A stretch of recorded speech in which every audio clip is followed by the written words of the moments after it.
El Señor dijo: borraré de la faz de la tierra la raza humana que he creado. Pero Noé halló la gracia ante el Señor. Dios dijo: traeré un diluvio sobre la tierra y destruiré toda la vida bajo los cielos.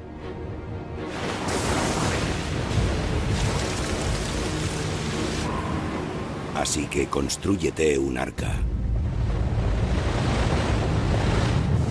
Meterás 2 criaturas de cada especie en el arca, un macho y una hembra. Son pocas las personas que no conocen la historia de Noé, el arca y el diluvio. Para muchos es una fábula espectacular. Para los aproximadamente 2.000 millones de seguidores del judaísmo, el cristianismo y el islam, es un pilar de su fe. Para algunos, la historia es literalmente cierta. Si la Biblia es verídica, estas cosas existen. Y se han propuesto demostrarlo. Tienen que estar en alguna parte. Muchas investigaciones indican que aquí hay enterrado un gran objeto hecho por el hombre. Tenemos el modelo del diluvio, la idea de que el diluvio de Noé esculpió la superficie de la tierra. Y ahí está la cadena del monte Ararat, donde tomó tierra el arca. Esto está en varias de las piedras del ancla, conserva los agujeros. Por ahora, sin éxito. El lugar ha sido declarado Parque Nacional del Arca de Noé, pero por desgracia cualquier excavación importante está a años y millones de dólares de hacerse realidad. Esta tablilla de arcilla está escrita en alfabeto cuneiforme babilónico, la escritura más antigua del mundo. Cuenta la misma historia de Noé, aunque con unos 1000 años de antelación. Y describe cómo construir un arca de verdad.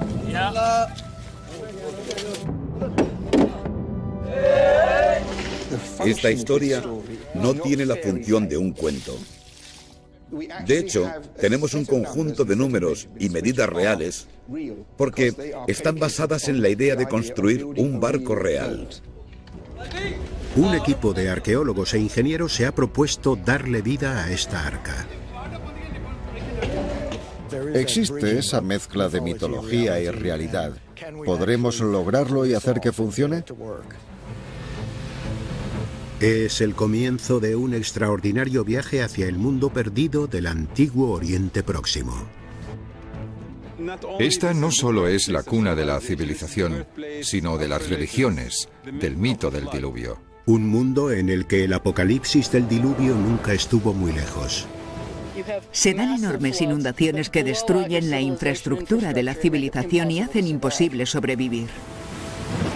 Los orígenes de la leyenda del diluvio y del arca se revelan en este fragmento de arcilla babilónico. Este documento cuneiforme único ha cambiado radicalmente nuestra forma de entender la historia del arca. Y no conduce solo a la creación de Noé, sino en última instancia a los cimientos de la propia Biblia. Reconstruir el arca de Noé.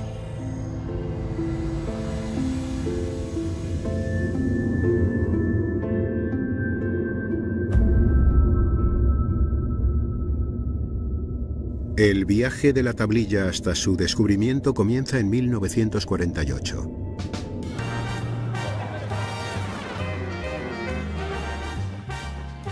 Un oficial de la Real Fuerza Aérea Británica llamado Leonard Simmons, que servía en Egipto, fue un día a un mercado y adquirió una interesante pieza de arcilla. Estaba cubierta de extrañas inscripciones. La llevó a casa y la guardó en un cofre durante 40 años.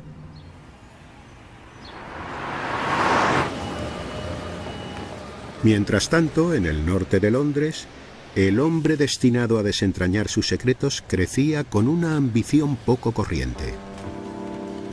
Cuando tenía unos 9 años, decidí que quería trabajar en el Museo Británico y casi al mismo tiempo también decidí que quería estudiar un idioma antiguo muy difícil.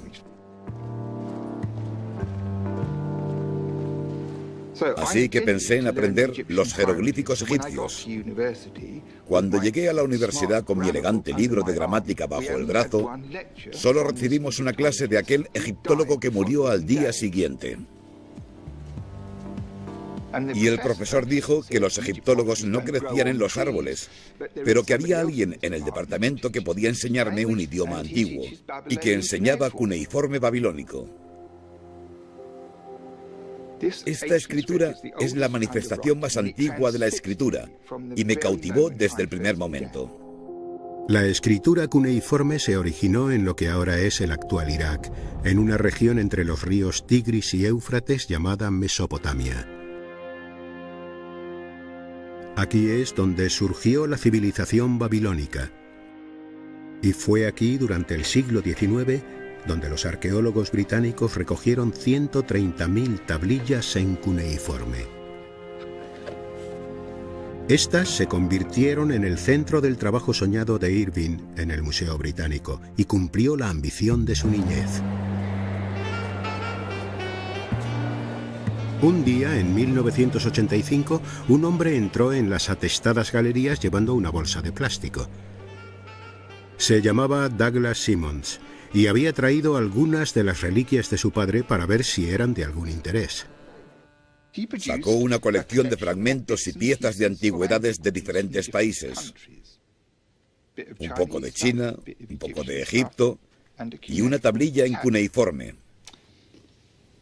Esta tablilla, que tiene este aspecto, no es nada excepcional hasta que comienzas a leerla. Le eché un vistazo y para mi sorpresa me di cuenta en las primeras líneas de que era otra versión del relato del diluvio. Va a haber un diluvio que destruirá el mundo. Entonces los dioses escogen a un ser humano como héroe, como Noé. Y este personaje tenía que construir un arca, un barco, para llenarlo de vida y resistir a las aguas, para que después todo pudiera comenzar de nuevo. Datada en el 1750 a.C., la tablilla cuenta una versión babilónica de la historia de Noé que es al menos 1000 años más antigua que cualquier versión de la Biblia. Que la mayoría de los expertos concuerden no es una mera coincidencia. Hay un paralelismo general. Hay varios puntos muy concretos de paralelismo, lo que sugiere a todo el que haya estudiado esto que no es solo una asociación al azar. Meterás 2 criaturas de cada especie en el arca. Los animales salvajes de 2 en 2 entraron en el arca. Pasados 7 días haré que llueva en la tierra. En el 7º día llegará la tempestad, el diluvio y el embate.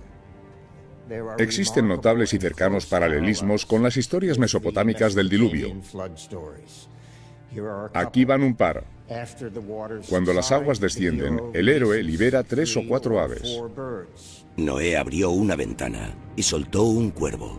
Después soltó una paloma. Abrí la ventana, liberé una paloma y un cuervo. Y cuando está claro que es seguro abandonar el arca, el héroe ofrece un sacrificio al dios o a los dioses que lo han salvado. Noé ofreció holocaustos. El Señor percibió el agradable aroma. Ofrecí un sacrificio. Los dioses percibieron la fragancia. Creo que ahora coincidimos, en general, en que hay préstamos. No hay forma de explicar la historia del Génesis, salvo como préstamo. Existen otras 9 tablillas en el mundo que respaldan los orígenes babilónicos de la historia. Pero la tablilla de Irving es la primera prueba significativa en 100 años y contiene una explosiva y novedosa información.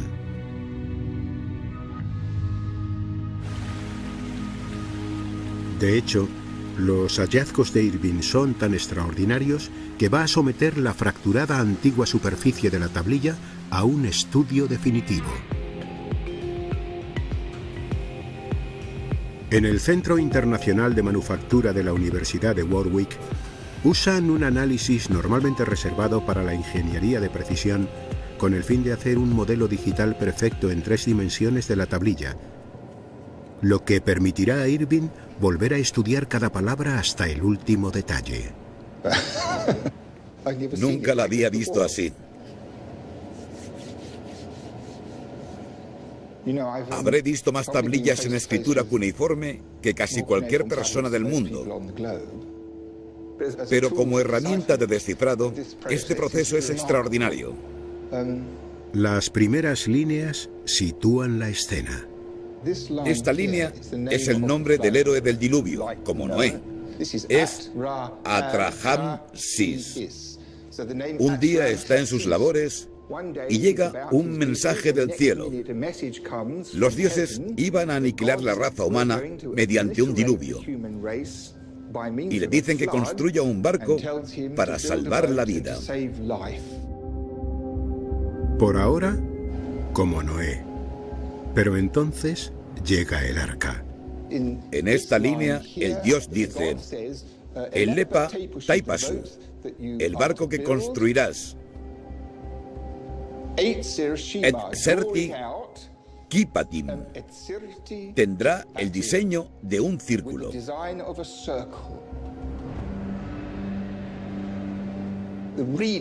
El lector que se encuentra este mensaje queda atónito. Pero conforme avanzamos en este curioso escrito, sílaba a sílaba, no podemos negar que esta era la idea. Era un barco redondo. ¿Significa que el arca babilónica original en que se basa toda la historia de Noé era un coracle gigantesco?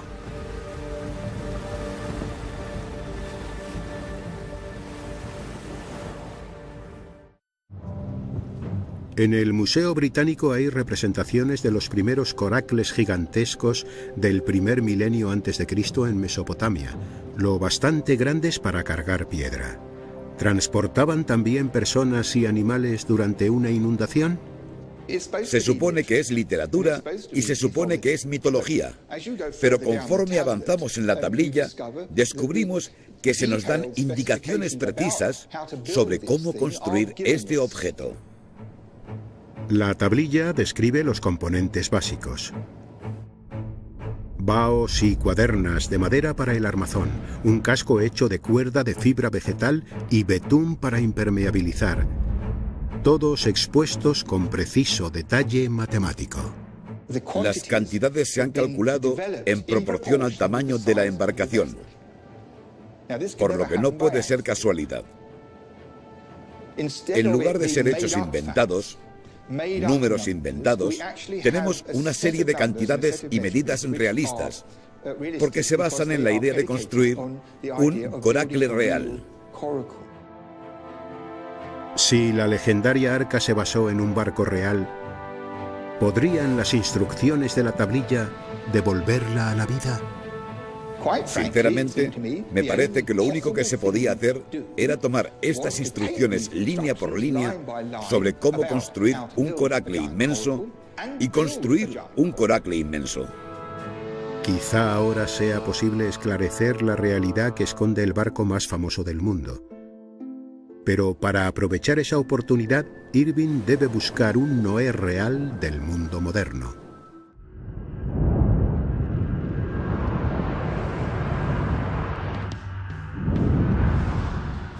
El sur de Irak, en los fuertemente custodiados campos de petróleo. Una de las zonas más peligrosas a donde puede viajar un foráneo. Posiblemente el último lugar donde encontrar un historiador marítimo. Pero el doctor Eric Staples ha aceptado el reto de Irving de convertir las instrucciones de su tablilla en un arca real. Cuando me enteré de la posibilidad de este proyecto, me entró la risa. El concepto de construir un prototipo del arca potencialmente tiene reflejos del mito de Noé. Creo que es como una leyenda. No se nos ocurriría como investigación histórica seria. Pero una de las cosas interesantes del texto es el nivel de detalle, y eso sugiere un elemento de verdad, una perla de información concreta y real sobre construir un barco que no es solo una leyenda. Pero el texto es solo un punto de partida. Es como armar un puzzle sin tener todas las piezas y averiguar cómo dar forma al barco y dar con un diseño, punto de control. Cámaras abajo, no les gustan las cámaras.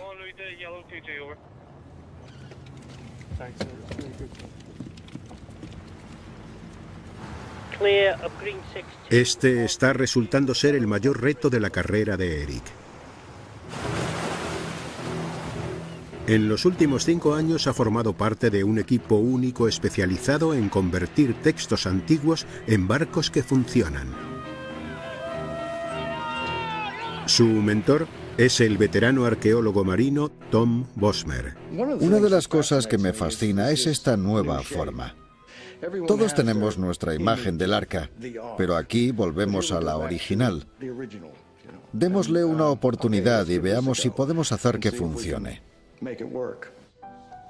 El otro miembro del equipo es Alessandro Guidoni, experto en tecnología de barcos antigua. Fue Alessandro quien tomó la traducción de Irving de la tablilla y convirtió las medidas babilónicas, lo que enseguida reveló un problema: el tamaño del arca. 60 metros. Solo la madera son 1,5 millones de kilos. Eso es mucha madera. Toda la madera de Irak, seguramente. Sí. Hablamos de unas 2.300 toneladas, sin juncos. ¿Algo más? ¿Y la cuerda? Hola, Irving. ¿Qué tal? Estoy aquí, vale. La principal duda son las dimensiones. El tamaño de la embarcación parece extraordinario, casi imposible. Bien. Lo importante es que no cunda el pánico, porque sé que esas cifras parecen inmensas y de naturaleza mitológica, pero lo que importa es que derivan de una práctica real de construcción de barcos. Entonces, esto es una embarcación real que ha sido exagerada con fines artísticos o para impresionar, pero lo que importa es que es real. Eso es justo lo que creo. Pero ¿hasta dónde podemos llegar? ¿Cómo de grande puede ser un coracle? Yo sugiero coger los datos matemáticos que se nos dan y quizá con reglas de cálculo y ordenadores averiguar la mayor versión de este modelo usando los mismos materiales y los mismos sistemas que serían sostenibles como embarcación, pero sin dejar de representar esta idea babilónica. ¿Podéis hacerlo? Pero el tamaño no es el único problema. Por un lado, quizás sea la descripción más técnica que tengamos del arca, pero también es muy vaga a muchos niveles. La tablilla describe la forma y enumera los materiales, pero no dice cómo unirlos. Necesitan algo más que la tablilla de Irving, razón por la que Eric se encuentra en Irak. Ha descubierto unas antiguas imágenes de vídeo de Irak de los años 30 que muestran grandes coracles llamados gufas, usados como embarcaciones de transporte. Tenemos pruebas de que aún hay algunas en un museo. Hace poco se reconstruyó una, por lo que la gufa, de algún modo, es una herramienta excelente o una prueba excelente para ayudarnos a entender el texto. Si puede descubrir cómo se construían esas gufas, podría tener la clave para construir el arca. Eric se dirige donde todavía puede encontrarse la última tradición de construcción de barcos de Irak, la Gran Marisma.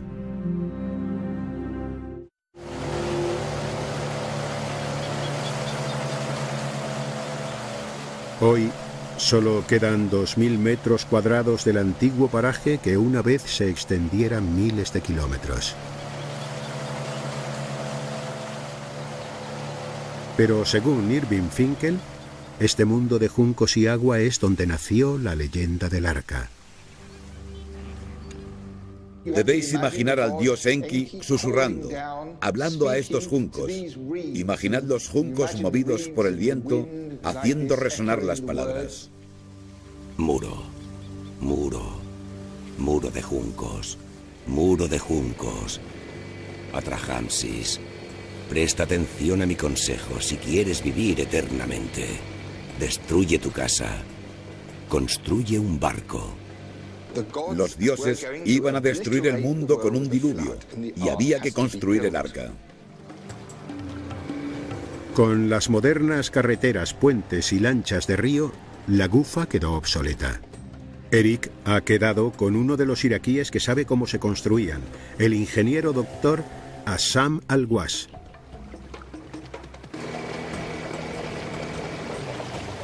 Assam es el propietario de posiblemente la última Gufa de todo el país. Hola, Eric. El único contacto físico de Eric con el arca.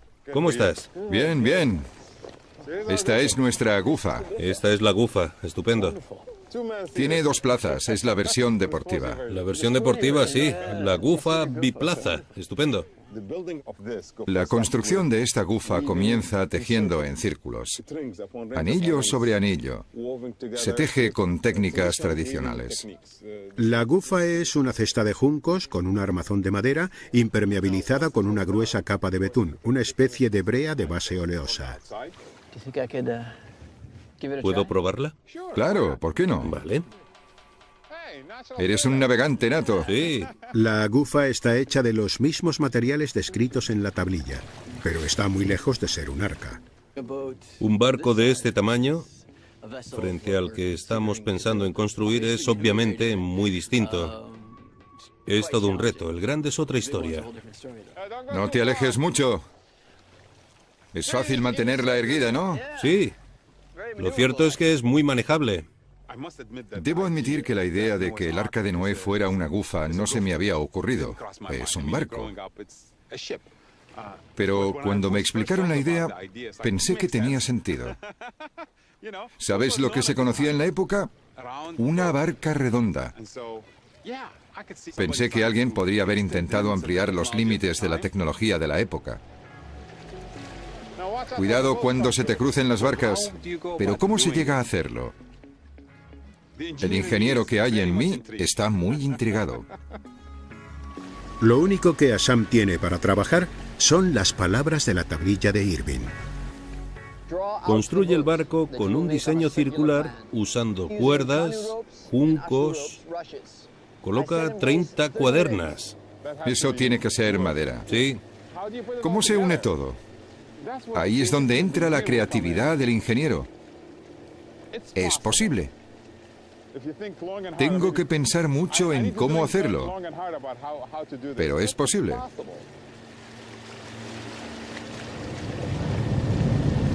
Las gufas más grandes que se conocen miden 4 o 5 metros de diámetro, lejos de ser una leyenda.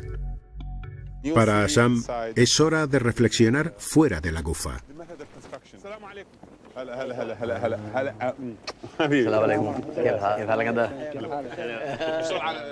Yo soy un simple ingeniero. Lo he estado pensando. Imagina una gufa de tamaño estándar, 3 metros, 4 metros de diámetro.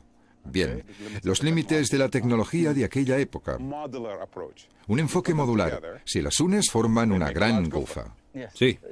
Si yo fuera el ingeniero a cargo de esto, así lo diseñaría. La verdad es que es un método ingenioso. El principal problema es que el texto... Las instrucciones. Las instrucciones, por desgracia, dicen que es un solo barco. Construye el barco con un diseño circular, de igual longitud y anchura. Entonces es un círculo. Un círculo. El diámetro adecuado y sí. Eric sabe que tiene que construir un único barco circular lo suficientemente grande como para salvar animales y personas de un diluvio. Pero dices que estos serán 10, 15 metros. 10, 12 metros, sí. Entonces se construirá primero el armazón. Sí. Al contrario que una gufa. Al contrario. No tengo claro lo flexible o rígido que será. De hecho, será bastante flexible. Pero a esa escala habrá que hacer algunos cambios. No sé, bueno... es que... ¿Qué opinas? Eso supera los conocimientos que tenemos. Por eso se llama arqueología experimental. Modular, modular. Ya verás. Ya. Eric abandona Irak habiendo descubierto cómo construir una gufa tradicional, pero no es lo bastante grande como para ser un arca. He hablado con Assam de la posibilidad de construir una gufa a escala gigantesca. Evidentemente no se trata de construir una sencilla gufa, conlleva serios problemas de ingeniería o estructurales. La tablilla de Irving no dice cómo resolver estos retos de ingeniería. Si los babilonios construyeron coracles enormes, debieron de haber encontrado la forma. Pero por ahora, Eric y su equipo están solos.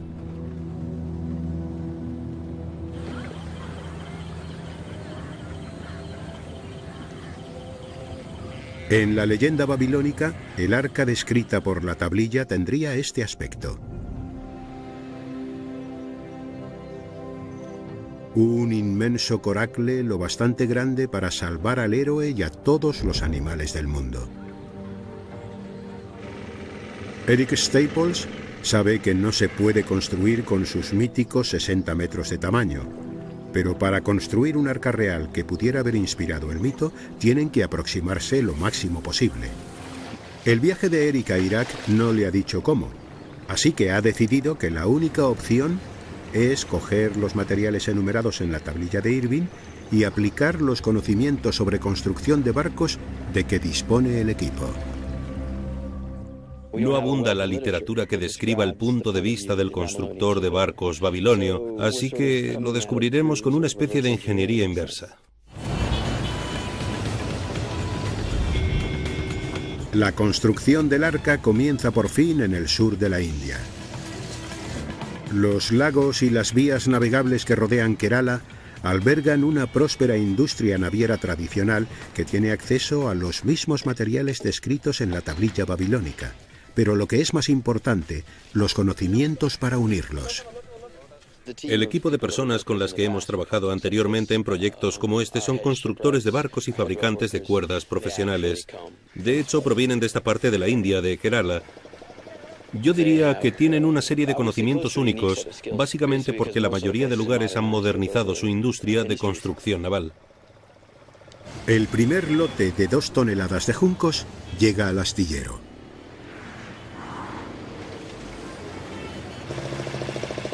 Eric entrega personalmente parte de las 17 toneladas de madera que necesitarán para construir el arca.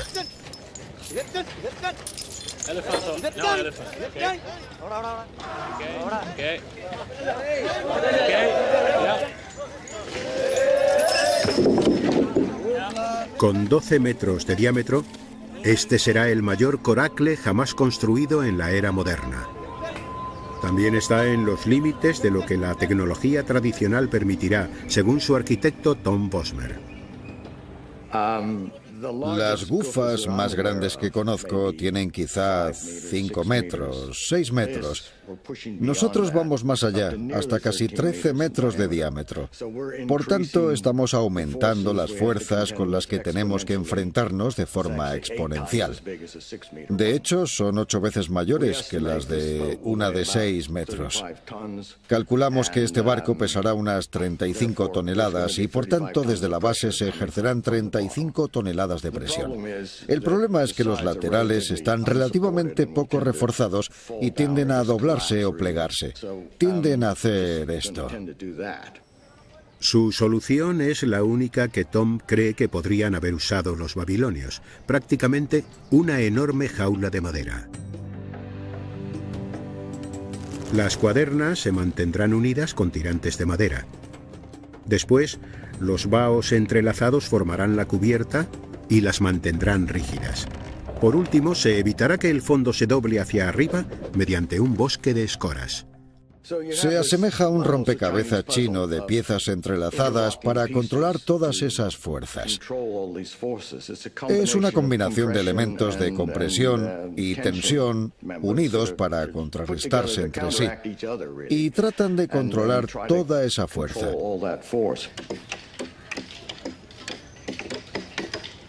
Quizás se desmorone. ¿Quién sabe? Pero tal vez funcione y pensemos, podríamos haber arriesgado un poco más. Si este extraño barco redondo funciona, probará que Irving tiene razón, que las instrucciones de su tablilla están basadas en un barco real. La cuestión es, ¿para qué era ese barco real? ¿Podría haberse usado como arca? Si estaban construyendo un barco para un diluvio, yo procuraría que el diseño fuera muy bueno, porque es plano, circular y estable. Tiene una capacidad excelente, caben muchas cosas dentro. Podría soportar fácilmente cientos de personas, animales, lo que sea. Es un tamaño viable para la función que tenía, como una especie de bote salvavidas. Pero los botes salvavidas hay que botarlos. Casi todos los barcos de este lago han sido deslizados hasta el agua sobre su quilla rígida. Un coracle no tiene quilla. Este coracle pesará 35 toneladas y su casco estará hecho de juncos y betún. No se puede arrastrar el barco sobre el suelo. No se puede tirar de él. Por un lado, porque la capa de betún es muy delicada, muy blanda. Por otro, porque es la única capa que impermeabiliza todo el barco. Es uno de los grandes interrogantes, una pregunta apremiante si un barco de este tamaño podría haber existido. En mi opinión, sin un diluvio habría sido muy difícil de botar. Quizás solo hay que esperar a que llegue el diluvio. Pero, ¿qué clase de diluvio habría hecho flotar este barco? ¿Cabría esperar que la Biblia coincidiera con la historia y la ciencia? Un hombre de Tulsa dice que hay una historia de la Biblia que puede demostrarse. Hay un dibujo claro. Aquí hay otra, es madera de cubierta petrificada. Durante años, quienes interpretan literalmente el diluvio bíblico han buscado los restos del Arca de Noé en las inmediaciones del monte Ararat en Turquía. Este es grande. Smith dice haber encontrado madera y brea petrificadas, así como antiguos remaches de hierro en este lugar. Creo que son obra de Noé. El Arca de Noé toma tierra en la ladera de una montaña porque el diluvio bíblico cubrió toda la tierra. La Biblia relata que toda la tierra fue cubierta de agua durante un periodo de alrededor de un año. Podemos imaginar las fuerzas que esta masa de agua habría desatado y que habría denudado toda la faz de la tierra como se conocía. El agua podría haber alcanzado hasta 300 metros de profundidad. Los creyentes han buscado pruebas de un diluvio universal en todos los continentes. Por ahora no se ha encontrado ninguna. El diluvio de la leyenda babilónica siempre se había tenido por una fantasía. Pero entonces también lo era el arca. Cuando imaginas el mundo en el que esto existió, tiene mucho sentido, porque en la cultura mesopotámica, el diluvio fue una realidad. No era algo sobre lo que hablaban los predicadores y que la gente les contaba a los niños para asustarlos. Fue real. Todo el mundo sabía que hacía mucho tiempo había habido tal diluvio que toda la cultura había sido destruida, excepto algunos supervivientes. El origen de esta historia no fue un cuento, ni siquiera la mitología. Fue lo que les había ocurrido de verdad. Si Irving lleva razón, en la antigua Mesopotamia hubo un diluvio lo bastante grande como para crear la leyenda del mayor desastre de la historia.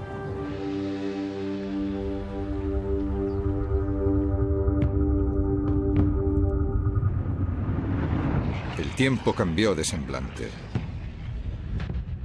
El dios Adat hizo que diluviara. El dios Anzu rasgaba el cielo con sus garras.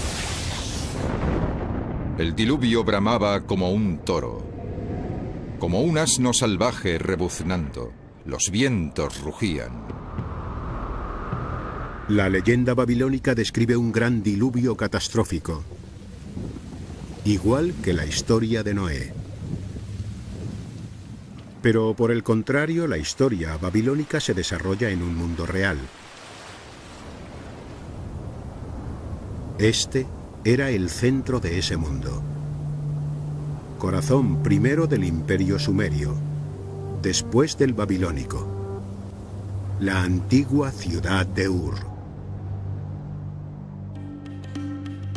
Ur se ubica en el desierto iraquí a 30 kilómetros del borde de la Gran Marisma, donde Eric fue a buscar el rastro del arca y donde está ambientada la leyenda babilónica del diluvio.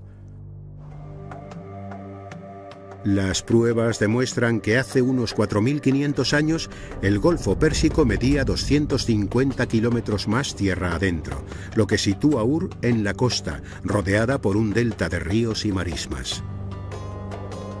Esta ubicación única permitió prosperar a Ur.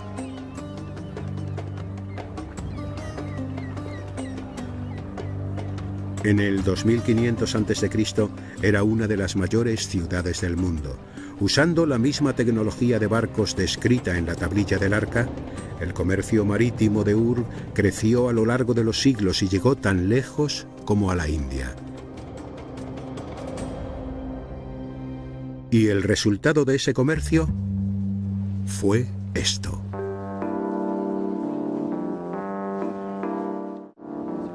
En el Museo Británico se hallan los tesoros desenterrados en Ur en los años 20 y 30. Los vestigios de toda una dinastía real que atestiguan la riqueza y sofisticación del Imperio Sumerio, una de las civilizaciones urbanas más tempranas del mundo. El arqueólogo responsable fue Charles Leonard Woolley, y sus deslumbrantes descubrimientos le valieron el título de Ser.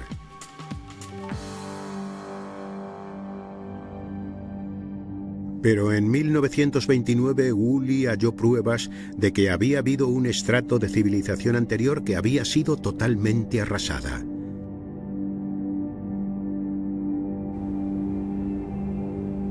El conservador de Ur es Dave Musin.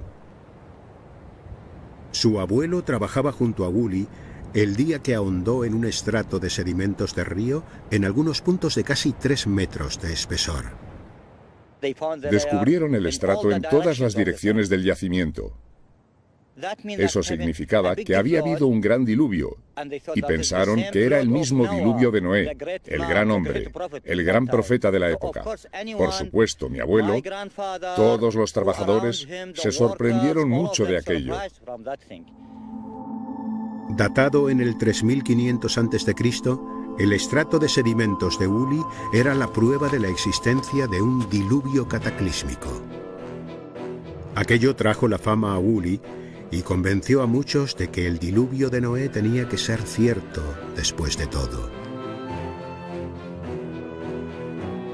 El propio Woolley sabía que si su descubrimiento probaba una leyenda, no era bíblica, sino babilónica.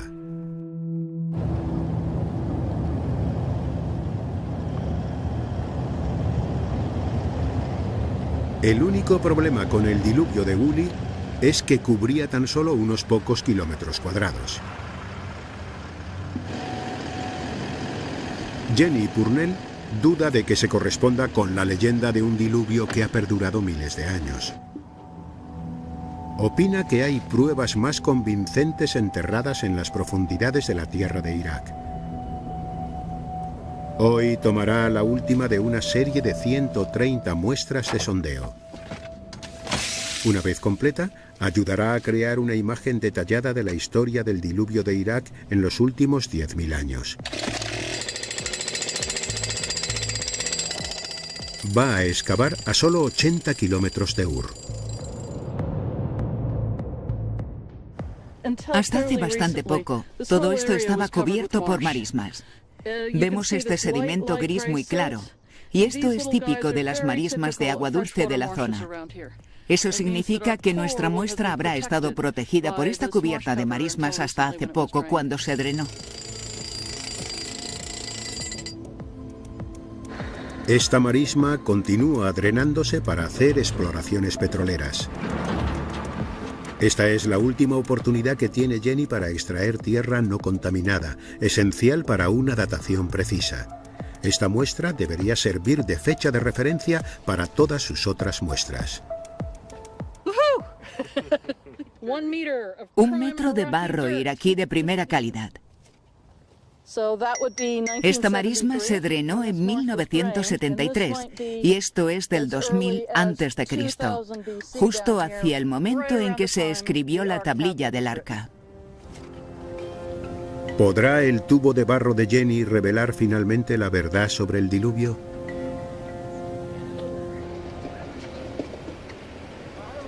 Las seguras instalaciones de una petrolera iraquí le dan la posibilidad de ver si la muestra tiene material válido para la datación.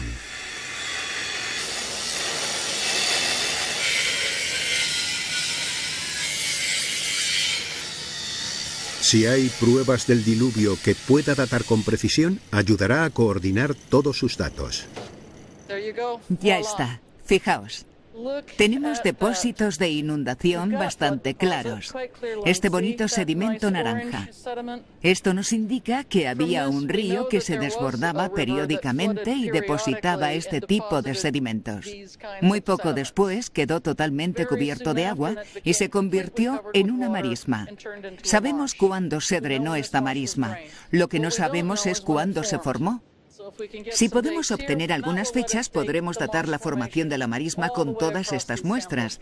Y ese índice nos permite decir algo no solo sobre esta pequeña muestra, este puntito, sino de los 130 puntos repartidos en una superficie de unos 40.000 kilómetros cuadrados de ancho. Con los datos coordinados de toda Mesopotamia, Jenny por fin puede revelar la ubicación de la inundación. Está en todas partes.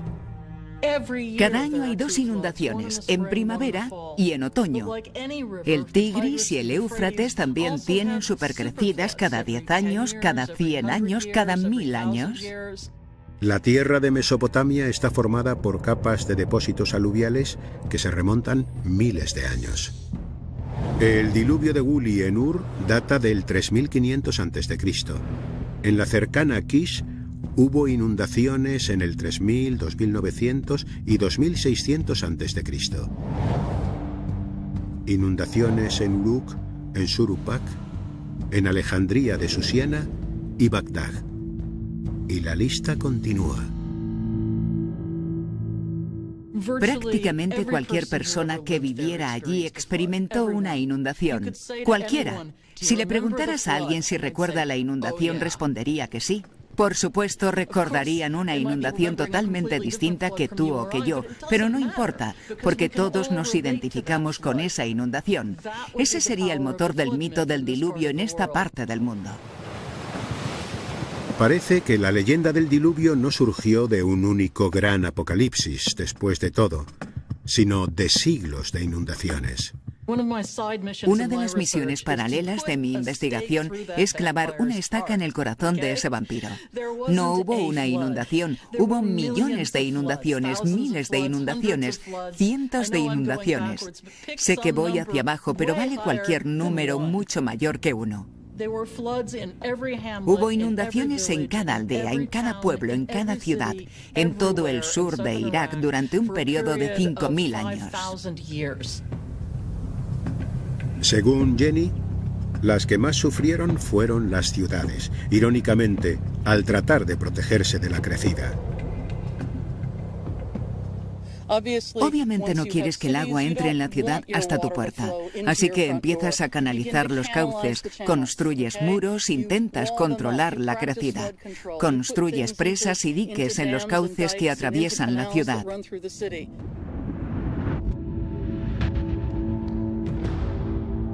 Antes o después, esos canales traerán una inmensa crecida. Hace 5000 años, el pueblo de Mesopotamia descubrió lo que el mundo vuelve a descubrir año tras año, donde el agua es encauzada a través de las ciudades.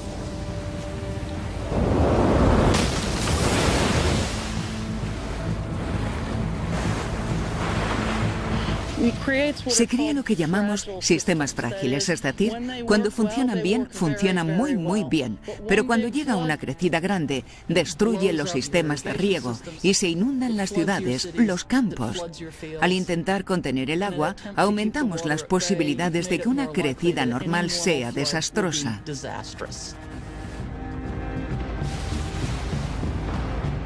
En la antigua Mesopotamia, todos vivían bajo esta amenaza. Un arca de cualquier tipo habría sido esencial para cualquiera.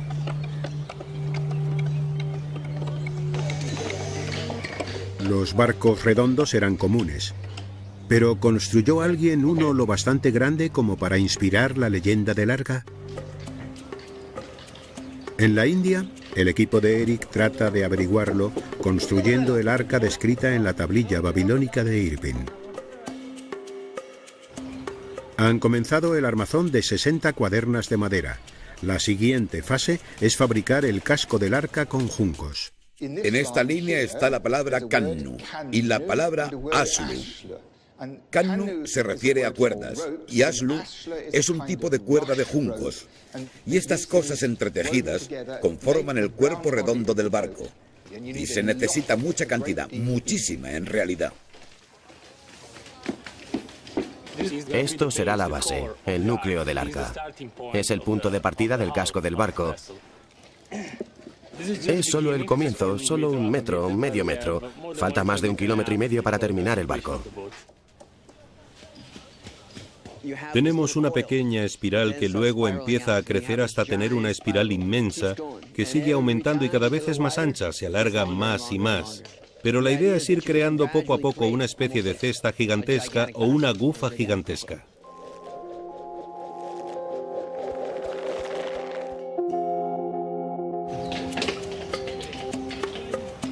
Mientras la base del casco se amarra al armazón, Alessandro ya está pensando en el elemento que convertirá esta cesta de 12 metros en un barco. La siguiente cuestión esencial es la aplicación del betún, que es el material más apropiado para impermeabilizar lo que se te ocurra. Y los babilonios lo usaban siempre. Este es el símbolo del betún y aparece 1, 2, 3 veces porque da todos los detalles, cuánta cantidad y la aparición también de otro material que creo que le da más cuerpo. Al betún industrial, Alessandro añade grasa animal y aceite de pescado para hacerlo más pegajoso. A continuación, enormes cantidades de cal seca extraída de conchas lacustres incineradas para hacer la sustancia dura y resistente al calor. Pero de nuevo, la tablilla enumera ingredientes sin decir cómo combinarlos. Si pones demasiada cal seca, se endurecerá mucho. Resistirá a altas temperaturas, pero no pegará. Si pones demasiado aceite de pescado o grasa animal, será muy pegajoso. Está adquiriendo densidad, pero se derretirá bajo el sol. Así está bien, sí. Esto es una muestra que hicimos hace un par de semanas del betún que usaremos en el barco. Confío mucho en él y espero que funcione. Seguro. Necesitarán más de 9 toneladas para cubrir los 250 metros cuadrados del casco. Movedlo despacio.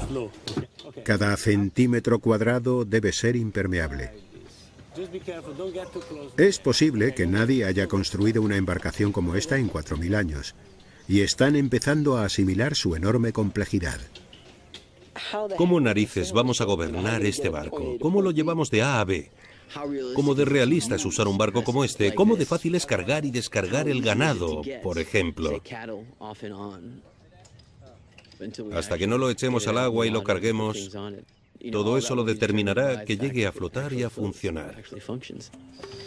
La posibilidad de que un arca de este tamaño pudiera haberse construido en realidad plantea otra intrigante pregunta. ¿Quién fue el Noé original? Este barco necesitará 40 trabajadores expertos y 4 meses para ser construido. El arca descrita en la tablilla habría necesitado recursos similares y alguien con la autoridad para estar al mando.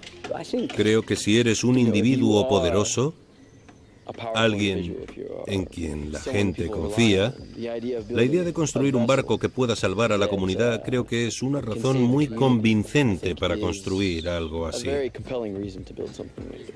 Porque demuestras a tu gente que puedes cuidar de ella en caso de un diluvio.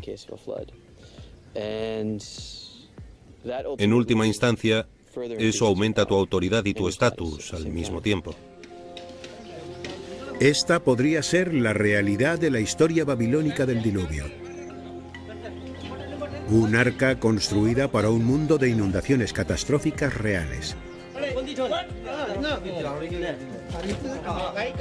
Incluso podría haber existido una especie de Noé babilónico real. A partir de esta realidad babilónica surgió una leyenda babilónica.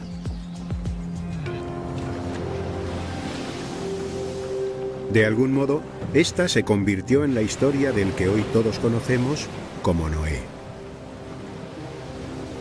La historia bíblica del honrado hombre y su familia que salvaron una pareja de cada animal de la tierra de un apocalipsis mundial. Un juicio del Dios judío para el pecado humano. ¿Cómo se produjo tan extraordinaria transformación?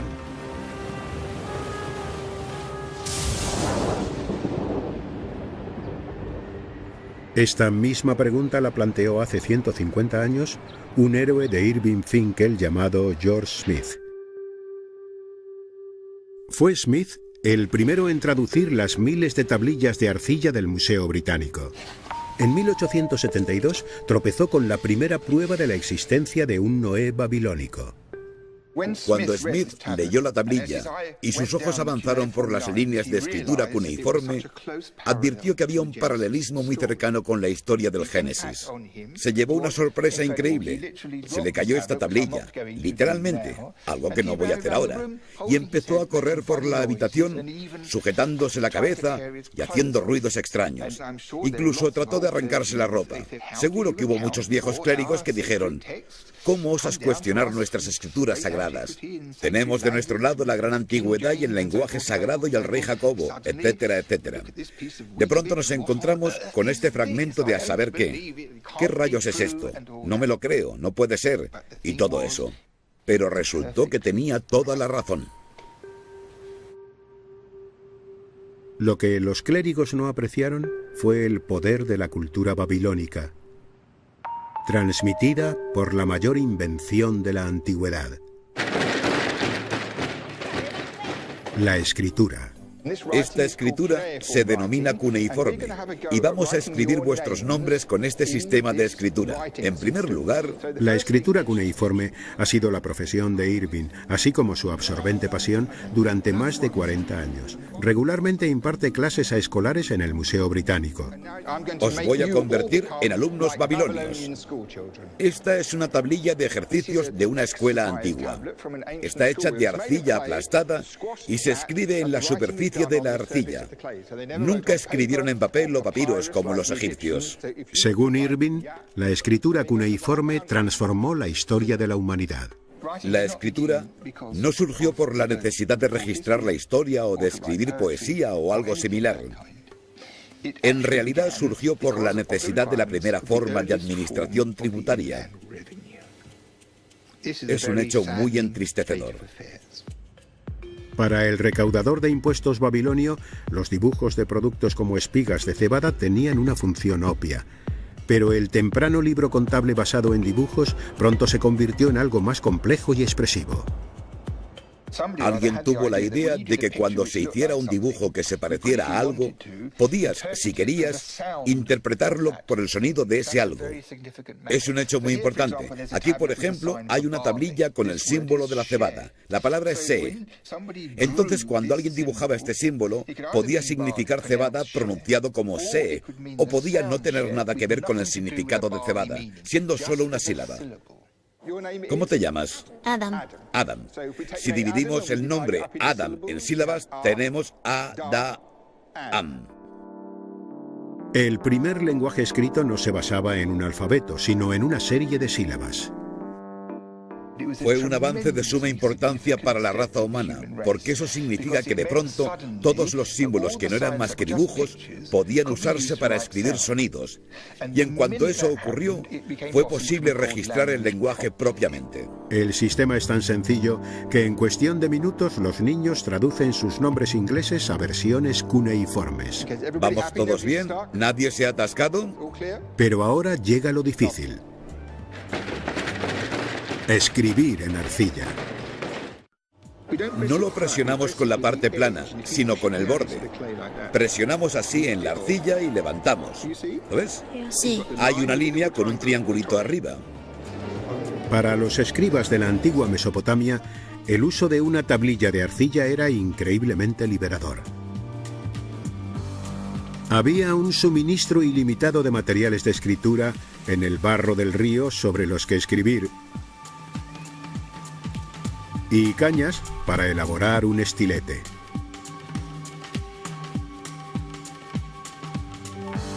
La cuneiforme demostró ser la escritura más duradera jamás empleada. Desde sus orígenes, el cuneiforme se convirtió en el sistema de escritura de una sucesión de naciones. Comenzó con los sumerios. Después, con el crecimiento del babilónico, entre otros imperios, se expandió por todo Oriente Próximo y transmitió consigo la historia del Arca y del Diluvio. En torno al 2000 a.C. aproximadamente, vemos por primera vez un texto consolidado que todos los escribas copian. Pero las copias no siempre eran muy exactas. La historia babilónica del diluvio original es la historia de Atramhasis. Después del 1800 a.C., es incluida en un vasto poema de varios volúmenes llamado La Epopeya de Gilgamesh, a cuyos autores ya no les interesa cómo construir un arca. Estos escribas posteriores tienen un texto antiguo y deciden prescindir de la parte técnica. No le prestan ninguna atención porque no la comprenden. Según la tablilla de Irving, el tamaño del arca se indica dibujando un círculo dentro de un cuadrado.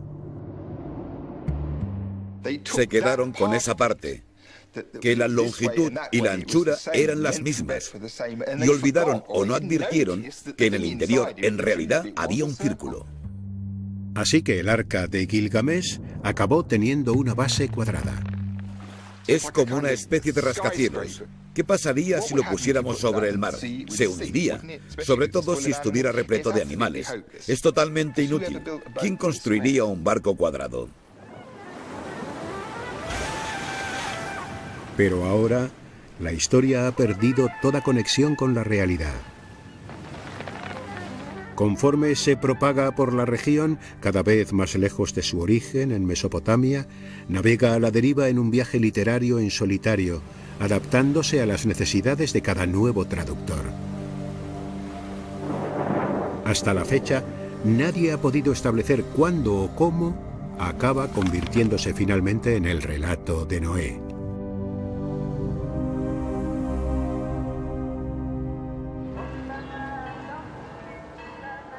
La mayoría de las personas rehúyen la respuesta a esta pregunta. Y yo creo que es una pregunta que no solo hay que plantearse, sino también responder. Como muchos expertos, Irving Finkel tiene sus ideas propias. Ha viajado a Israel para ver una prueba histórica que nunca antes ha visto. Megido es una sucesión de capas formada por ciudades antiguas. La ciudad sacada a la luz hasta ahora por las excavaciones data de la época de Salomón, es decir, del 1000 a.C. en adelante. En Megido, Israel, se desenterró un fragmento de una tablilla en escritura cuneiforme en la década de los 50. Se dató en el 1400 a.C. y contenía parte de la epopeya de Gilgamesh. Para muchos expertos, demuestra sin lugar a dudas cuándo y cómo llegó a Tierra Santa la historia del diluvio. Pero según Irving Finkel, no responde a una importante pregunta. ¿Por qué la historia de una catástrofe babilónica se convierte en un relato moral en la Biblia? Hay un problema interesante. ¿Cómo es que una historia así logró una posición tan prominente, importante y central? Irving está en Jerusalén para estudiar su propia teoría de la transmisión. En mi opinión, solo pudo ser en Babilonia. Cuando fueron de Jerusalén a Babilonia, conocieron esa historia y fue entonces cuando pasó a formar parte de su cultura. La llegada de los judíos a Babilonia está registrada en el primer gran desastre de su larga y turbulenta historia: el exilio babilónico.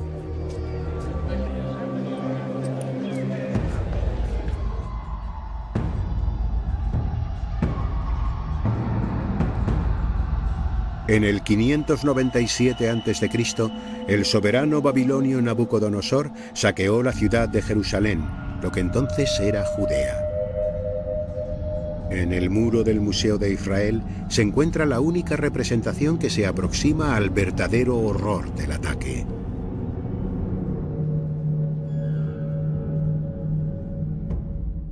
Aquí vemos cómo miembros muy preparados de la infantería golpean y derriban a dos desafortunados judíos a quienes se les han arrancado las ropas y se les está empezando a despellejar. Creo que es un indicio de desaprobación.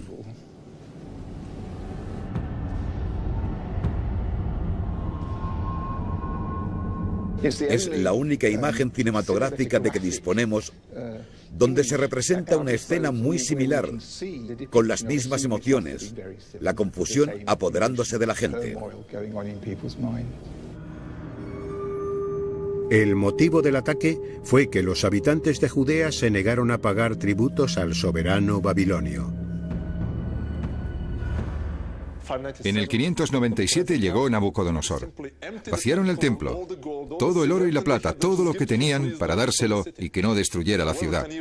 Sin embargo, 10 años después regresó porque los judíos volvieron a rebelarse, dejaron de pagar impuestos. Pero esta vez quisieron darles una lección. Aquí está el monte del templo. Este es el corazón de la historia. Tiene que serlo. Y es el centro de la vida judía. Es la razón de ser del judaísmo. Y llegan para destruirlo y arrasarlo todo. Una vez desaparece el templo y desaparece el rey, su palacio y su administración desaparecen. Si no quedaba nada, no había nada por lo que vivir. Lo único que queda hoy en día del templo son las ruinas de su última versión. El original fue totalmente arrasado por los babilonios. Si alguien no paga sus impuestos, no tributa, debes darle un castigo ejemplar, porque si no lo hace, otros tampoco lo harán. Tienes que demostrar al mundo lo que es capaz de imponer tu poder. Pero ese no fue el fin del trauma nacional. Miles marcharon al exilio. Según nos cuentan Jeremías y el Libro de los Reyes, los apresados fueron principalmente la élite de la sociedad, quienes quizás mandaron o eran posibles rebeldes, y fueron tomados prisioneros. Los babilonios necesitaban mano de obra. Tenían campos que había que regar y cultivar, y había que importar artesanos para construir vastos edificios y otras cosas que hacían. Nadie sabe cuántos murieron por el camino.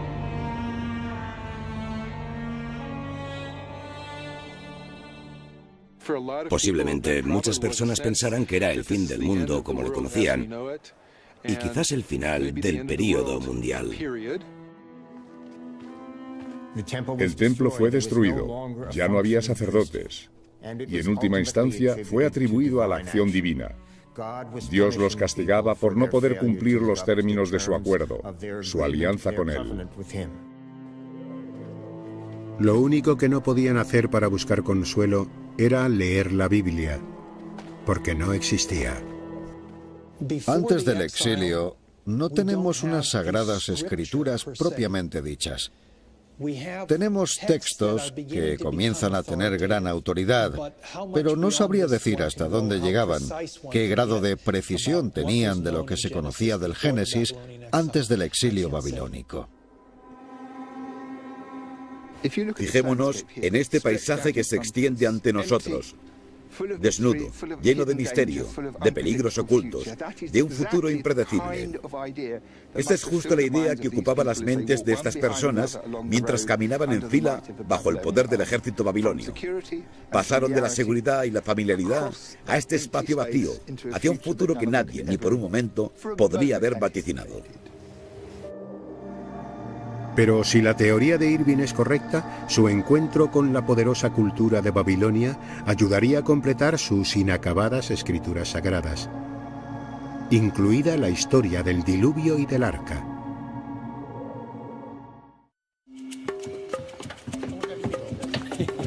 En la India han descubierto cómo botar el arca. Hemos construido 2 carriles que deslizarán el arca hasta el agua. Sobre estos raíles vamos a colocar rodillos y sobre estos rodillos colocaremos otro juego de raíles. Después, sobre esos raíles, irá la plataforma de botadura. Después, sobre la plataforma, el arca. Cuando esté lista, irá rodando hasta el lago. Han construido una plataforma de acero rígida para acomodar el arca durante su recorrido hasta el lago. Cuando la estructura llegue al agua, el marco de metal se hundirá y permitirá que el arca de madera y juncos se vaya flotando. No tengo muy claro cómo lo harían hace 5000 años. Es un gran desafío. Creo que el diluvio es sin duda esencial para el arca. Cuando llega el gran diluvio, esta se eleva y navega, pero no tenemos ese lujo o ese ambiente, así que tendremos que dar con otra solución. Mientras, el equipo de Alessandro prepara la sustancia impermeabilizante. Con el armazón casi completo y el método de botadura decidido, aumentan las ganas de llevar el arca hasta el agua. Para acelerar el proceso, ha decidido mojar con antelación los fardos de juncos en el betún antes de fijarlos al armazón. Aunque no es eso lo que indica la tablilla. Cualquier error en este nuevo método podría resultar desastroso.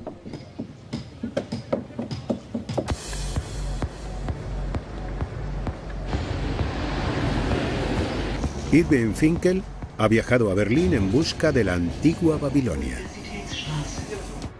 Allí es donde cree que los exiliados de Judea descubrieron la historia del diluvio y del arca.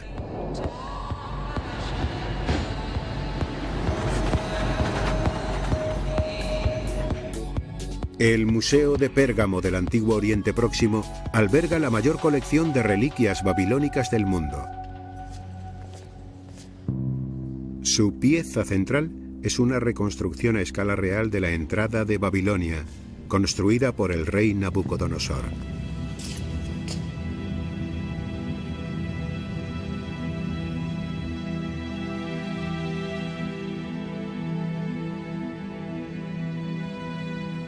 Traumatizados, derrotados y exhaustos, los habitantes de Judea darían sus últimos pasos hacia el exilio a través de esta puerta.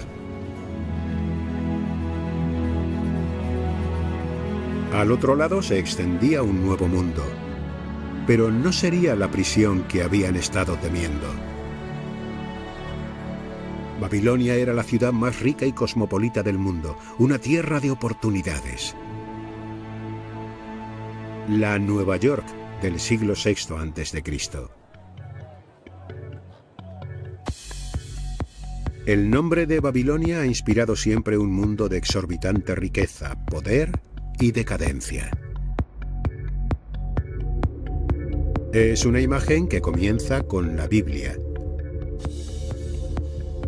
Y parece seguro que las primeras impresiones procedieron de los judíos exiliados.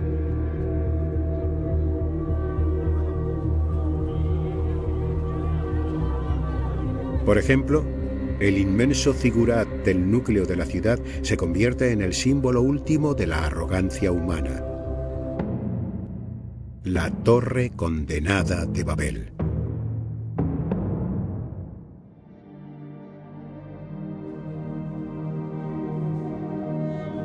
Aunque existen pruebas de que Babilonia trataba a la comunidad judía exiliada bastante bien, según la doctora Cornelia Bunch. Las personas corrientes no se mantenían en cautiverio, simplemente trabajaban la tierra, los campos. Sin duda, sus familias están unidas. Se les ha asignado una parcela de tierra y la cultivan, construyen casas y les va bastante bien allí.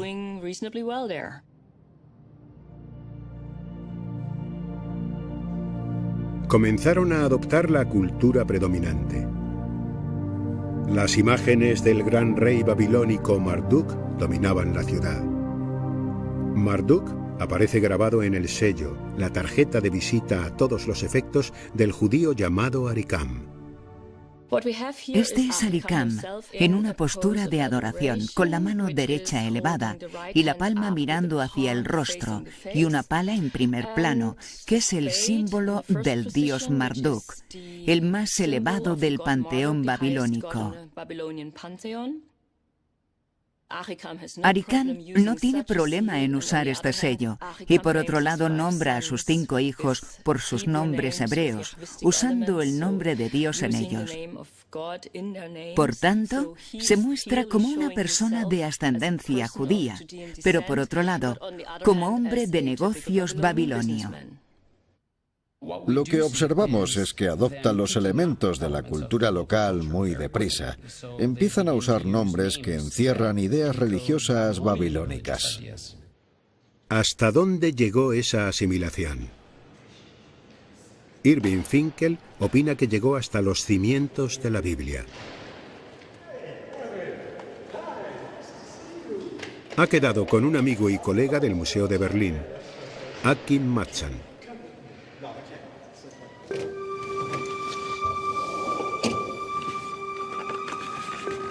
Juntos han reunido una colección única de pruebas forenses. Aquí está el famoso tesoro, por fin.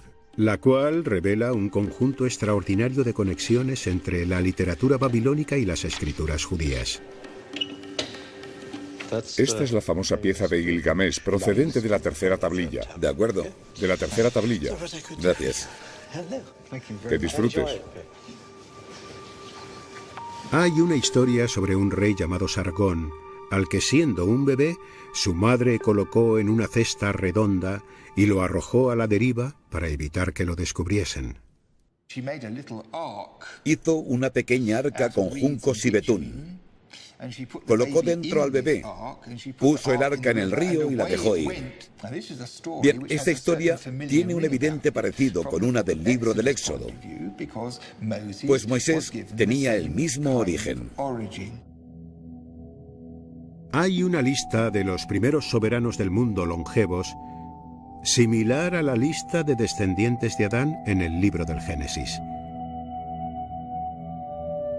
Después está la prueba irrefutable de Irving. Posiblemente el origen babilónico de la historia de Noé. Pero lo que a Irving le importa es que esta, como el resto, está escrita en una tablilla escolar. En esta época, en las escuelas de Babilonia, se estudiaba la historia de Gilgamesh, así como el relato del diluvio. ¿Podemos ir un paso más allá y determinar cómo afectó eso a los judíos? Creo que sí, si seguimos una pista del libro de Daniel.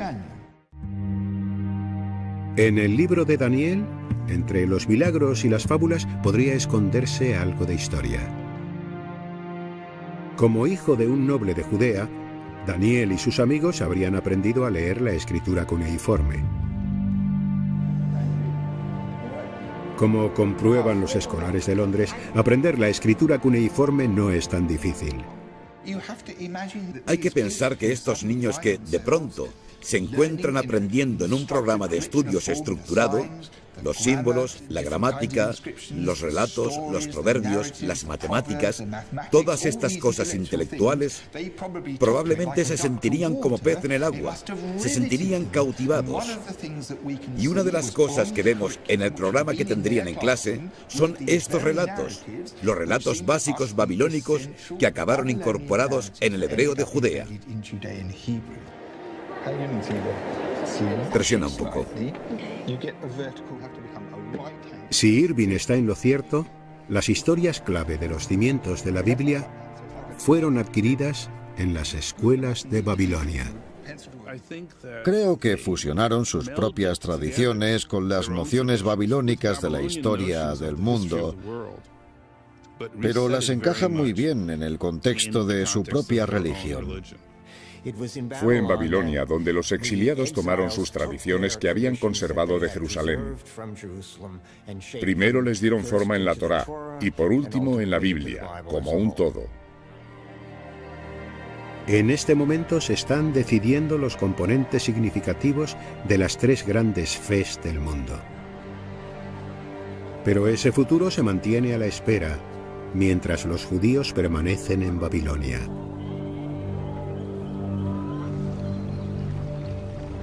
En la India, los progresos del arca también se han detenido.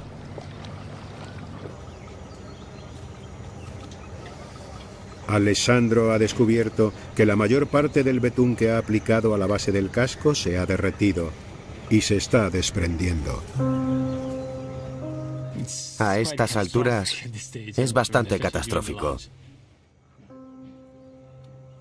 Sobre todo durante la botadura. El betún bajo presión, y habrá mucha presión una vez botemos el barco, con la presión del agua se ablanda más todavía, se vuelve más plástico. Eso significa que el agua puede atravesar los posibles huecos y agujeros y tendremos una filtración importante. Solo quedan unas semanas para la botadura y el arca no es impermeable. Después de tanto recorrido, todo el proyecto podría fracasar.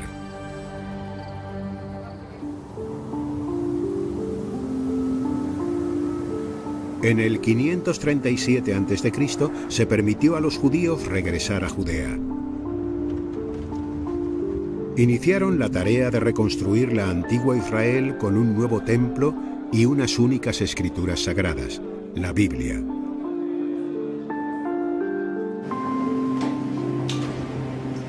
En el Departamento de Arqueología del Museo de Israel catalogan y conservan algunos de los fragmentos de la Biblia más antiguos que se conocen, los manuscritos del Mar Muerto, que contienen referencias a la historia del diluvio. Pero ha sufrido cambios desde la leyenda babilónica original. La historia de Noé aparece al comienzo del libro del Génesis a modo de gran lección moral. El relato del diluvio es una especie de paradigma de lo que Dios hace a quienes son malvados, a quienes lo disgustan. Y en cierto modo, su exilio fue como un diluvio. La causa de ambos desastres es el juicio de Dios del pecado del hombre. Pero al final hay una promesa de perdón y de un nuevo comienzo. Existe un elemento de esperanza. La historia finaliza, pero no lo hace. Siempre hay un capítulo más. Dios bendijo a Noé y a sus hijos. Les dijo: creced y multiplicaos, y repoblad la tierra. Yo establezco mi alianza con vosotros. Jamás ser destruida toda la vida por las aguas de un diluvio. La historia del arca se ha detenido. Estamos rodeados de fragmentos de los manuscritos del Mar Muerto, donde la Biblia es una obra acabada.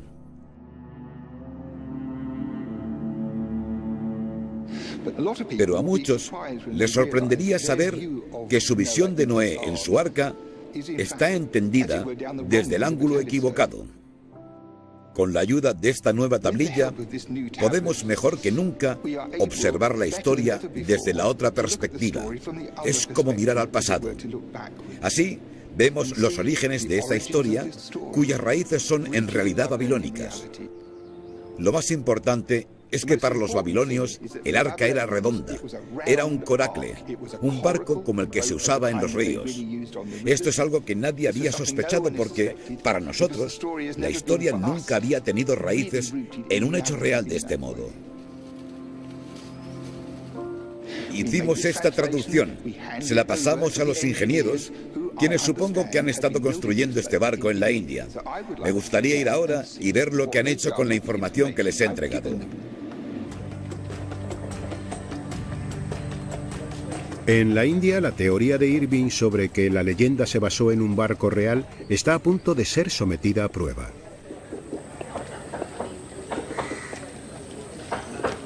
El gran interrogante para el equipo de construcción es el betún de Alessandro. Incluso en esta fase está cubriendo los agujeros y rellenando las grietas. A Irving, todos los años de traducciones, estudios e investigaciones lo han traído hasta este momento. ¡Madre mía! Si no se pone a diluviar, me llevaré una gran decepción.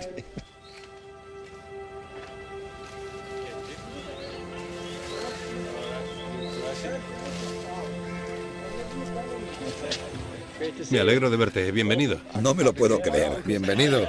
No me lo puedo creer. Es increíble. Después de tanto imaginarla, aquí está, en carne y hueso. Es increíble. Es increíble. Veo que no hay salvaescaleras. Tendré que ir a gatas. Es la única forma de subir a bordo de tu arca. Madre mía. La verdad que es increíble. Sí, ¿qué te parece? Creo que es milagroso. No hay otra palabra. Del todo milagroso. Ha salido de este recorte. Todo este tiempo, todo este trabajo, toda esta gente que se ha sacrificado tanto y aquí está, esta increíble construcción. Es asombroso. Este arca ya ha realizado un viaje increíble. Hace unos 4000 años, un escriba desconocido relató la historia del máximo desastre para un mundo fraguado por las inundaciones.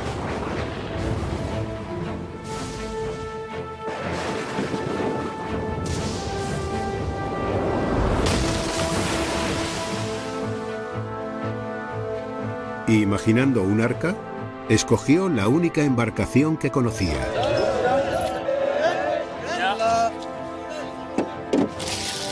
Y la imaginó lo suficientemente grande como para salvar a los pocos escogidos y una pareja de toda forma de vida animal.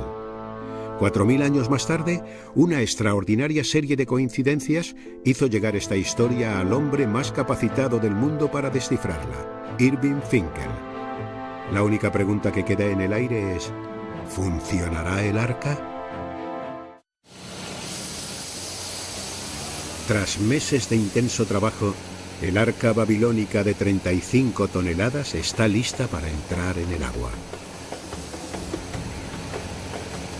Elevan la estructura sobre 6 enormes cilindros hinchables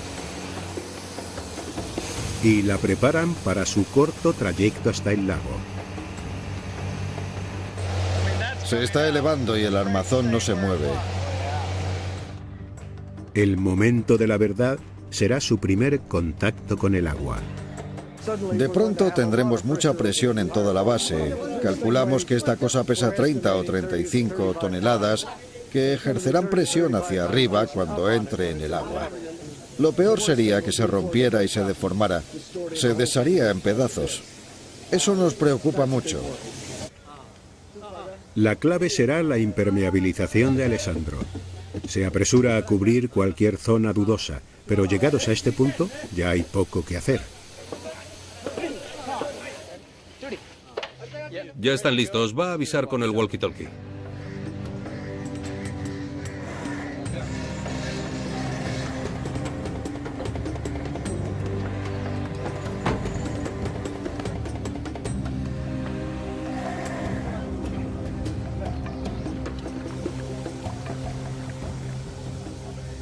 Con el arca en la orilla, la tripulación se prepara para tomar el timón.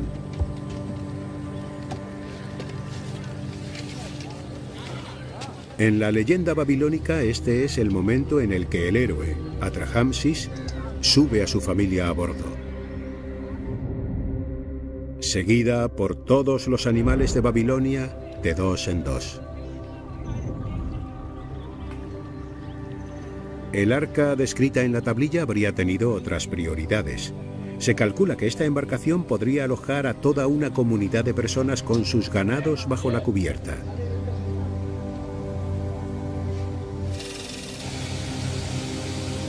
Una vez esté a flote, Eric espera hacer lo mismo.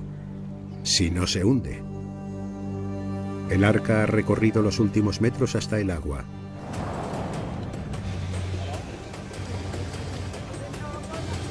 El sistema de botadura funciona perfectamente, hasta que... ¡Esperad!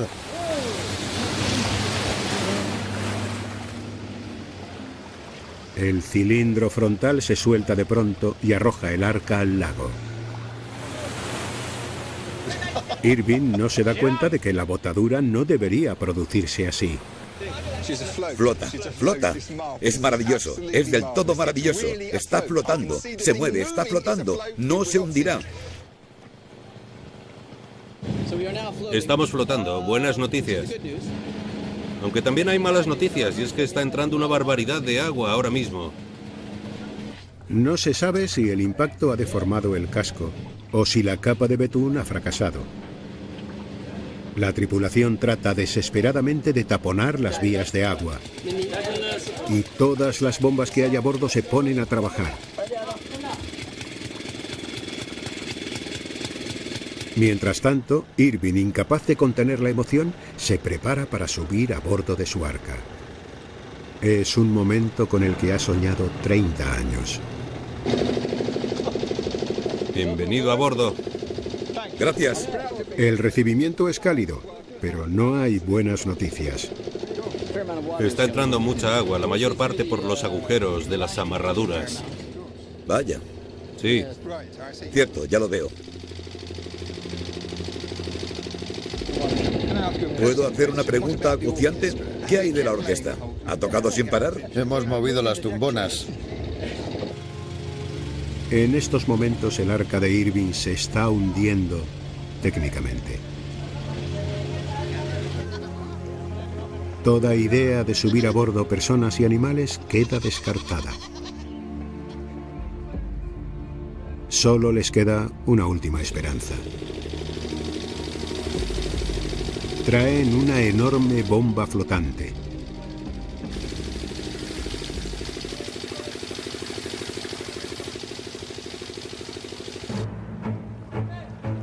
Y tras 2 horas estabilizando la inundación, Eric decide que es seguro adentrarse en el lago.